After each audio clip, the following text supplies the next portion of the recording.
All right, so when was the last time you found yourself in a packed theater screaming at the screen? Because last night was so much fun. So I think for me, 2015 when Perfect Guy came out. Yeah? So many people wanted me Your own movie? dead. They wanted me dead. Yeah, sorry about that. That's the last time. I only go see my own stuff. You're a working actor, it's fine. How about you? I don't know when the last time was. I was sitting here trying to think about it. It's probably The Perfect Guy when I wanted Mike dead. Yeah. There you go. So. There you go. Was it fun to? Then you married me. Was it sort of fun flipping the script and not? But you know how the sort of genre work, Yeah. and then you get to be on the other side of it. So talk about that. Yeah, that was actually part of the appeal of joining this. You know, to work with Meagan, to work with Dennis was great, but to be kind of on the opposite side of that pathology was just like. It was intense. It was intense, and it was, hopefully a chance for me to redeem myself by sucking on toothbrush. Yeah.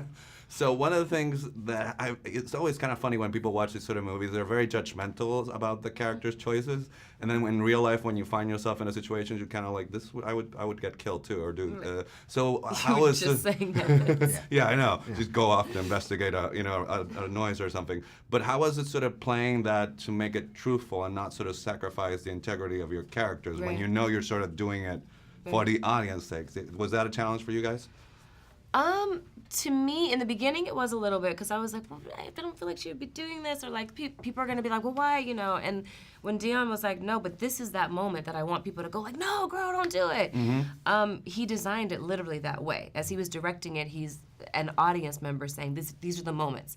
And with that, he kind of gave us the permission to lean into those moments. And our job was just to figure out, how do we authentically get here, that it's a truthful moment and it's honest and it's real to the character, but we ultimately get in this position. Want, yeah. So I have a theater, but I want to hear from you guys. What do you think that sort of having imperfect characters on screen makes a story like this even work more? The fact that it's not a perfect couple that gets harassed.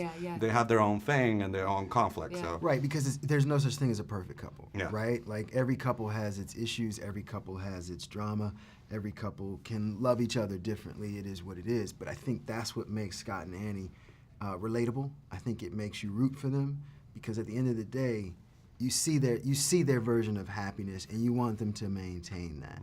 So when they go through their little rough patch, you still root for them to win. How about you, Meagan?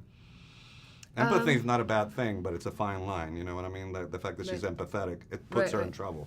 Yeah. I mean, I think that I can relate a lot to Annie, because I not quite that extreme, but I can have definitely where my husband's like, I'm like, oh, honey, but they kind of just like need help. He's like, that's too bad. They need to figure it out. They need to get a job. And I'm like, oh, okay, well, that's fine. Listen to your husband. And I will say, shush. And I will say that is definitely, I think something that works well about them is that there is balance, Yeah. And I think that's healthy in a relationship to have balance. So. All right, my time's up. Pleasure talking to you guys. Hey, man. All right. Thank you.